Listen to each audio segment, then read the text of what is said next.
as Johnny Dollar. Jim Bates, Johnny. Oh, hiya, Jim. Johnny, when a chief of police gets shot and killed, what would you say is the most likely reason for it? Well, most likely because he's the chief of police. Right. Only I've got a hunch on this one. Like what, Jim? The insured the chief was middle-aged, shot to death with his own gun in his own house. The beneficiary, his wife, is 27. They've been married 8 months. The policy's been in force 7 months. The face value is $50,000. And the wife filed a claim on it only 24 hours after he was killed. Well, fast girl. She didn't waste any time. What do you think, Johnny? Same thing you do. Maybe I'd better look into it.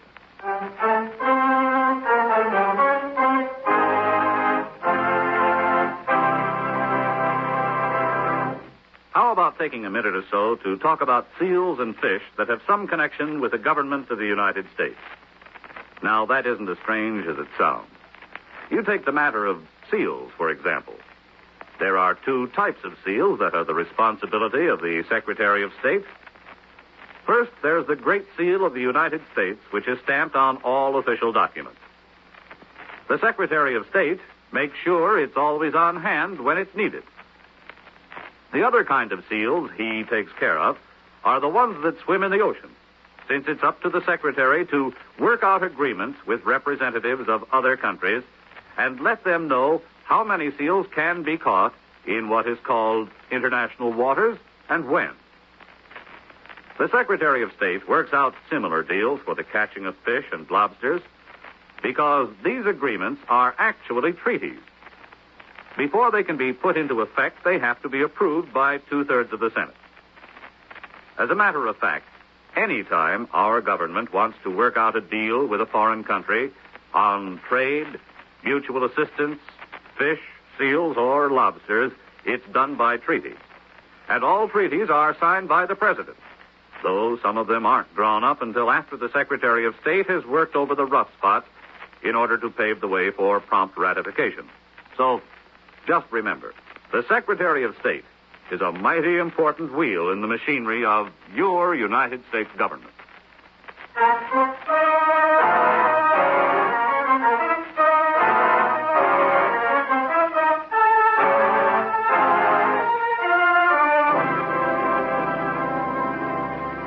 Expense account submitted by Special Investigator Johnny Dollar to Home Office, Commonwealth Mutual Assurance Company, Hartford, Connecticut. The following is an accounting of expenditures during my investigation of the Dan Frank matter. Expense account item 1, $76.40. Transportation to the Great Lakes town of Middleborough and taxi to the home of Dan Frank, former chief of police, now deceased.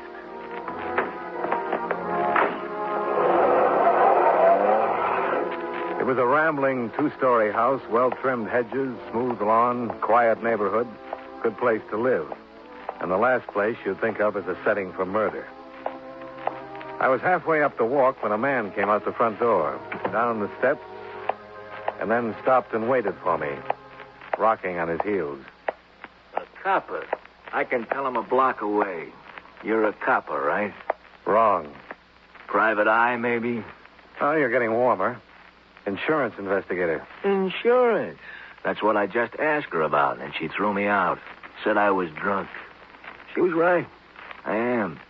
Usually am. A little bit. Pete Parker, Daily Herald. Johnny Dollar. Glad to know you. Insurance. He had some or you wouldn't be here. And who gets it? Laura, of course, his ever-loving little wife. Only question left, how much? No comment. I like you, Johnny. You don't talk too much. I do.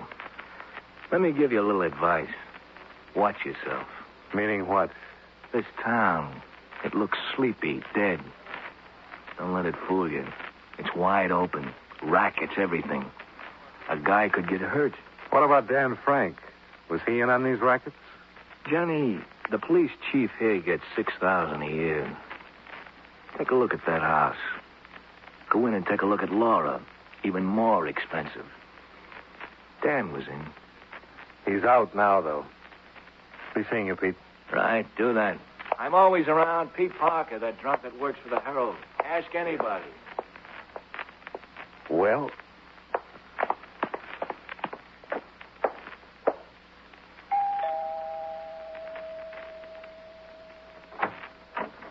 Mrs. Franks? Yes? Johnny Dollar is my name. I'm representing the insurance company. Oh, come in, Mr. Dollar. I hardly expected them to pay so promptly. I'm not here to pay you, Mrs. Frank. I'm an investigator. The company wants a little more information about your husband's death. Why? I told them everything in the claim I sent. I know, but there are always a few They're details. trying to get out of it. I know how those companies operate. Oh, you've had experience with them before? No, of course I haven't, but... What information? What is it you want to know, Mr. Dollar? Well, how it happened, for one thing. Right here. This is where he fell. His gun was laying beside him. Someone had taken it from the table there by the door and waited for him to come down the stairs. Middle of the night, wasn't it? Why did he come downstairs? I'd heard a noise. I woke him up and he came down to see about it. Mm-hmm. Were the lights on? Not down here. I turned on the hall light upstairs and done the shot. 4 or 5 of them. Someone ran out the front door. And got away without being seen? Yes. Who do you think that someone was, Mrs. Frank? I don't know. Dan had a lot of enemies, of course, because of his job. But I Now, don't... what about his friends? You suppose they could have done it? I don't know what you mean. Well, who were his friends? Who heads up the rackets here in Middleborough? What racket? Okay. Without your cooperation, though, it's going to take a lot longer to get this settled. Tell me something. Does the insurance company think I'm the one who killed him? Well, I think 24 hours is pretty fast for a grief-stricken widow to shoot a claim into the office. I'm not grief-stricken, Mr. Dollar. So I've noticed. You go see Max Bealey. Talk to him, Max Bealey? the city attorney. Get his story before you jump to conclusions. See if he thinks I'm guilty. All right, I will. Then we'll talk. Afterward. Maybe I'll even cooperate. Maybe you will be a little nicer to me.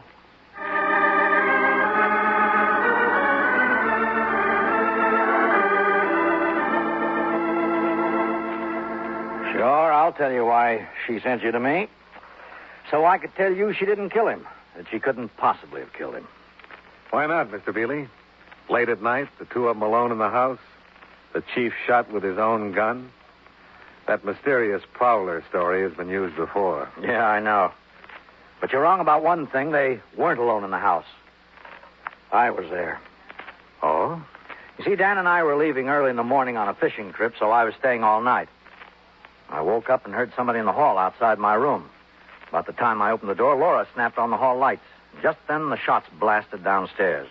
She was standing in the door of her room, not 10 feet away. She couldn't have done it. No, apparently not. She sure couldn't have had a better alibi. The city attorney himself.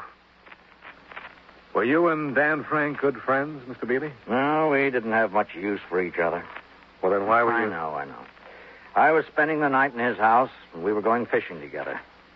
You're thinking maybe I needed that alibi as much as Laura does. Well, it does work both ways, Mr. Bealey. No motive. Laura could be a motive. She's a beautiful girl. A lot younger than her husband, I understand.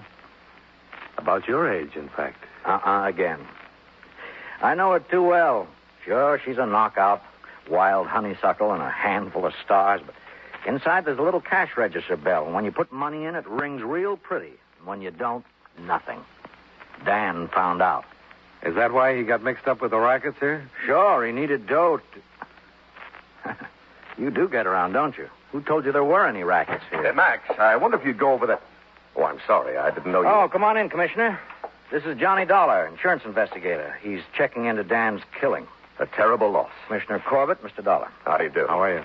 Hey, if there's any way at all we can help, Mr. Dollar, just speak out. The entire facilities of City Hall are completely at your disposal, sir. Well, thanks, Commissioner. Just what is the theory on the shooting? Find Eddie Sales and you've got the killer. Eddie Sales? And Chief Frank sent him up a couple of years ago. Eddie swore he'd get him if it was the last thing he did.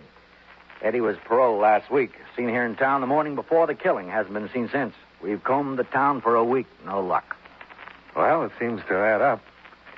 Would Mrs. Frank know anything about the rackets her husband was tied up with? Rackets? Why, that's... No, Commissioner. He's been talking to people. Found out our fair city's not as lily white as it looks. Oh. Well, then there's no point in trying to cover it up. It's true, Mr. Dollar. Unpleasant as it is to admit it. Any idea who's back of them? Not enough to talk about. If I did, I'd be talking about it in court. Find Eddie Sales, Mr. Dollar. That's the key to both the killing and the rackets. Find Eddie, and you can wind this up in 10 minutes.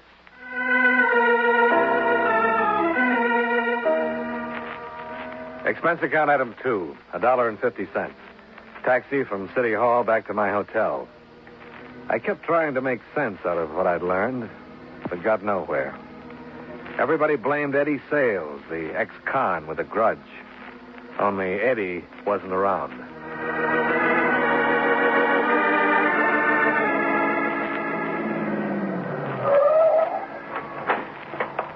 Thanks.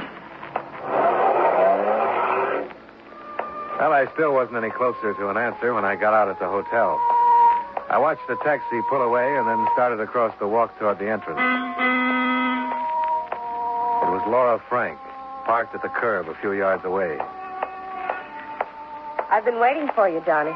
Oh, have you? I wanted to talk to you. Why don't you get in? Okay. Did you talk to Max? Yeah. He gives you a pretty strong alibi. I could have told you myself, but you'd have checked with him anyway. Yeah, I imagine I would have. You're not being any nicer, Johnny. Is that what you wanted to talk about? Maybe. I'm ready to be nicer. Oh? And how about cooperative? That too, Johnny. And tell me why you didn't mention Eddie Sales when I talked to you earlier. Why should I? I don't know that it was Eddie. I suppose it was. Everybody's sure of it. But I don't know it was him. I see. Forget him, Johnny.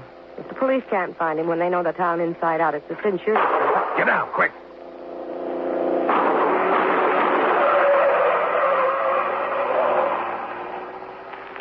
Are you all right?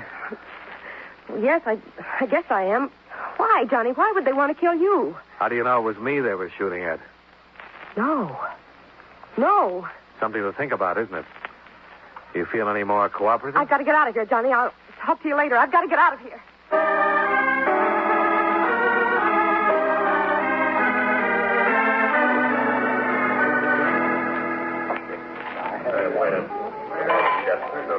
Waiter? Yes, sir? Another scotch and soda. How about you, Johnny? Well, thanks, Pete. Not right now. Oh, I forgot to ask. How did you find me? Called the paper. They gave me the names of 3 bars. I was lucky on the first try. A reputation is a wonderful, wonderful thing. Well, Johnny, what else you want to know? More about Laura Frank? Why? She's got an alibi. I know. And somebody tried to knock her off a couple of hours ago. Not necessarily. She could have been setting me up for that one. Possible. Huh? Hey, Arthur. Oh, thanks. Laura Frank hates champagne, but always orders it. It costs more. A pink and gold doll in spangled tights. A 4-star tramp. Ex-dancer at the Cosmo Club. Ex-girlfriend of Eddie Sales until Dan... Girlfriend of Eddie Sales? Oh, sure. Sure, hadn't you heard about it? That's why Eddie swore he'd get Dan. Claimed he was being framed. Maybe he was. Maybe Laura suggested it to Dan. Eddie had done all he could for her by then. Why do you hate her, Pete?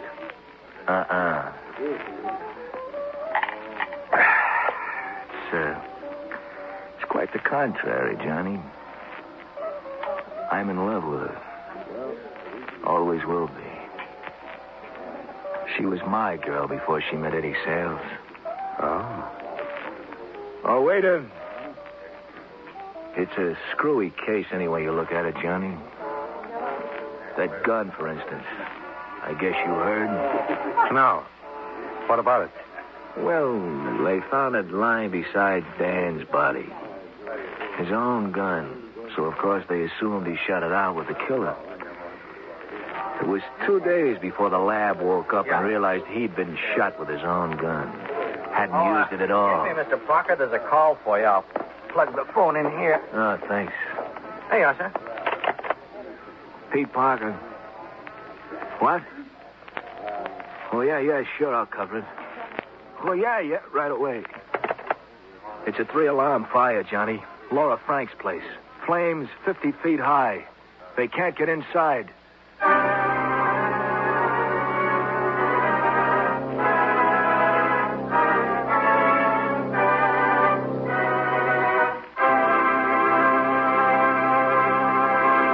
You know, many great men have attained the highest office in our land, the presidency of the United States. Can you guess the name of this man? The son of a president, he served his country as diplomat, lawmaker, and Secretary of State before becoming president himself. His excellence as a speaker won for him the nicknames of Old Man Eloquent and the Walking Vocabulary. In his first message to Congress as president in 1824, he recommended a program of national improvements, including the building of highways, canals, a national university, and federal weather observatories. He was also responsible for the Smithsonian Institute. If you don't have his name by now, here are two more clues. During his presidency, the Erie Canal was completed, and the first passenger railroad was built. Who was he? John Quincy Adams, 6th President of the United States. His life is part of your American heritage. And now, with our star, John Lund, we bring you the second act of Yours Truly, Johnny Dollar.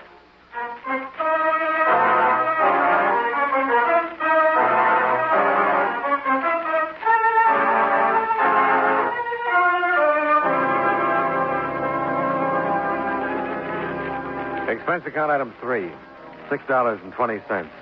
Refreshments for Pete Parker of the Daily Herald. And taxi to Laura Frank's house in the suburbs. Marked now by a pillar of flames visible for blocks.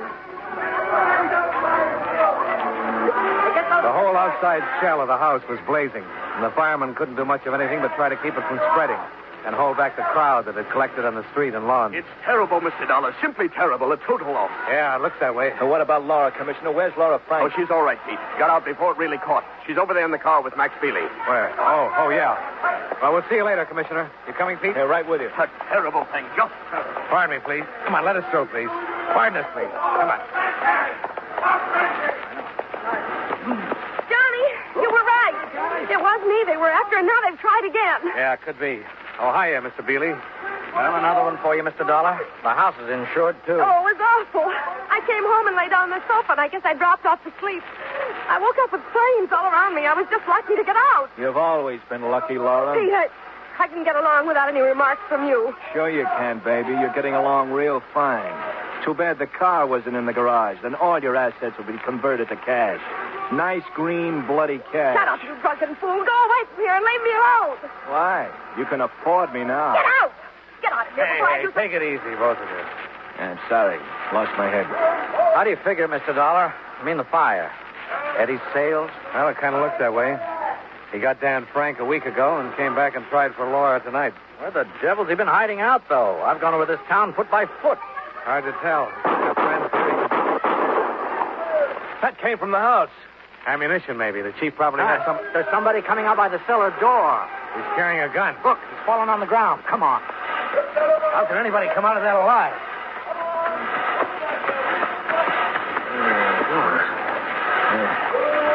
Let's get him turned over. Come on. Easy now. Good Lord. You know him? It's the boy we've been looking for, Mr. Dollar. Eddie Sales.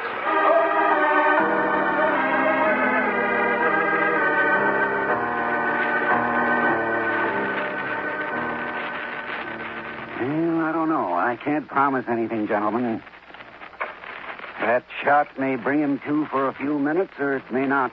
He's badly burned. What are his chances of coming through it alive, Dr. Redmond? Not 1 in 1,000, Commissioner. He may hang on for a day or two, and he might become conscious for a short while and be able to talk. But as far as pulling through, not a chance, really. Well, there's no point in me staying here any longer. If he does talk, you can get his statement, Max. Good night, gentlemen. Thank you, Good night. Yeah, the whole answer, Mr. Dollar. Right there on that bed. And we may never find out what it was. I can't figure those shots. He fired them before he came out of the blaze. He wasn't trying to shoot anyone, apparently. He couldn't even see anyone, burned the way he was. I'm going up to the dispensary and get some more plasma. I'll be back in a few minutes. But how do you figure it, Johnny? That Eddie started the fire? Well, there's no other way to figure it, Pete. But if he did, it's funny he got caught in his own trap. Yeah, he started it all right. And he shot Dan. Now he's paying for it. But it looks like we're not going to find out who's behind the racket. Hey, wait a second. Huh? He's trying to say something.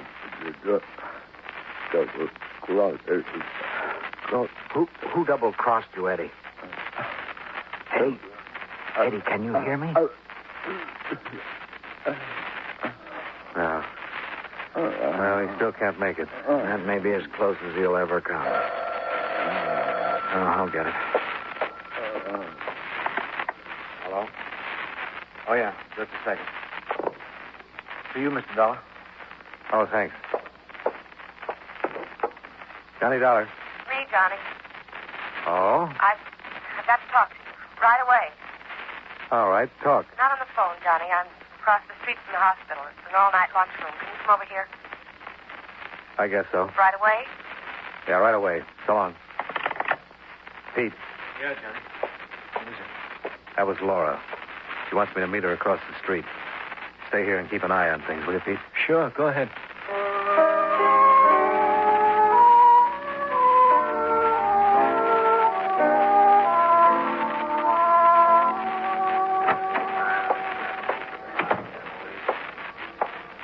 Here, Johnny. Over here in the booth. Now, what's in your mind, Mrs. Frank? Sit down, Johnny. Come on. Thanks. You had to talk to me right away. Well? Look at me, Johnny. I'm not so bad, am I? In looks, you mean? Oh, no. Now, you're a pink and gold doll. A handful of stars. That's what a couple of guys said today. And I guess it fits. I don't care what a couple of guys said. What do you say, Johnny? You look great, Mrs. Frank. Terrific. Now, if you'll excuse me... No, wait. Johnny, I'm in the clear on this. You know that. The night my husband was killed, I've got an alibi nobody could shake, right? Well, I'm convinced that you didn't pull the trigger, if that's what you mean. And you could convince the insurance company, too, if you would. We could have this over and settled. Yeah, they'd go pretty much on my report. Why don't you be nice and turn in a real good report? Why don't we get some answers first, Mrs. Frank? Straighten out some of the coincidences. Like the fact that you heard the noise and woke up, that you sent Chief Frank downstairs, and you turned on the upstairs light behind him and made a perfect target out of him. Let's hear what Eddie Sales has to say before I file a report. Suppose Eddie dies without talking. Well, in that case, you probably will be in the clear. And now, if you'll excuse Johnny, me... I'll give you $10,000. Make that report. Now. You are anxious, aren't you? I just want to get it settled and out of the way. Pete. Johnny, one of the firemen I know just came by the hospital. They found out why Eddie Sales fired those shots. The cellar door was padlocked on the outside. He shot the lock off to get out. Then Eddie didn't set the fire. He was locked in the basement. So he was the one who was supposed to die in it. Right, Mrs. Frank? I don't know what you're talking about. What did you want to see me about, Johnny? See you about. Oh, yeah, you just phoned the hospital and said to come right over here, that you wanted to see me. Come on, Pete. Let's get back over there.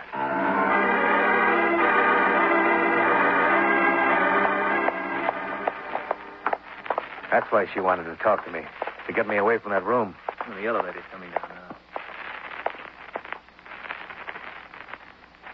Eddie's the big threat. If he comes to and knows he's finished, he'll probably talk his head off. Here it is. We get there before... Well, leaving, Mr. Bealey? Yeah, somebody phoned. The commissioner wants me to meet him across the street. Is there anybody up there with Eddie? Well, no, not right now. The doctor will be back in a few minutes, though. Come on. Look, I've got to meet the Shut the commissioner. doors, Pete. Oh, what's going on here? Look, I haven't got time to go back upstairs. I think you'd better take time, Mr. Bealey. Well, it's all right. Eddie wasn't showing any signs of coming to. I'll bet he wasn't. All right, let's go. Now, look, you mind letting me in on this, Mr. Dollar? Let's go down to that room and take a look at Eddie first. What happened to that policeman they had on duty? I was here in the hall when I left. He might have walked down to the... Did you leave that door open, Mr. Bealey? No. Come on. What the devil? Are we interrupting anything, Commissioner? What are you doing with that pillow? Well, nothing. Nothing at all. You were holding it down over Eddie's face. You were trying...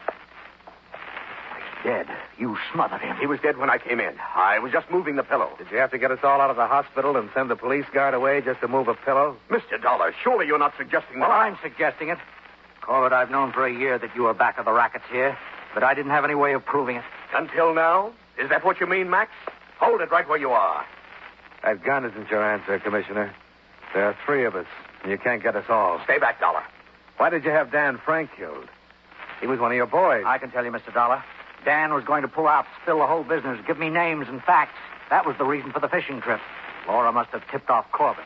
Eddie Sales was in town and already had a grudge against the chief. It was real convenient. That's right, Max. Real convenient. Then Eddie hid out in the basement of Laura's house until she decided she'd feel safer if he were dead. Until she locked the basement door and burned the house down tonight. Laura was a weak link. That's why we tried to knock her off this afternoon. Come on, you better give me the gun, Corbett. Stay back. You better do as he says, Commissioner. I'm warning you, Dollar. Don't come any closer. Stay where you are, or I'll... Let go of it. Drop it. Let go of it. Watch it. He's making for the window. Hit him off, Pete. You'll never stop me from...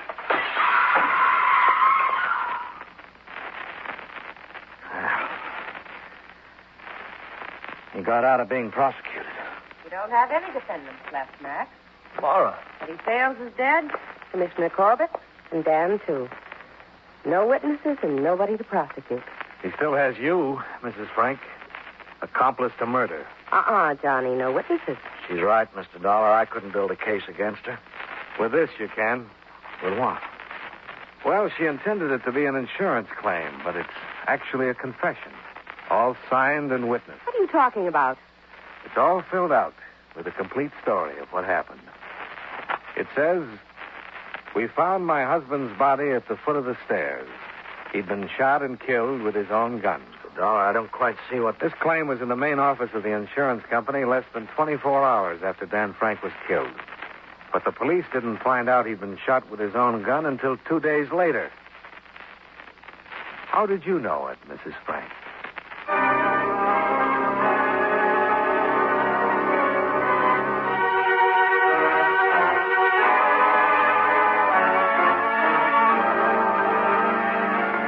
Expense account item 4, $110.80. Hotel, incidentals, and transportation back to Hartford. Expense account total, $194.90. Yours truly, Johnny Dollar.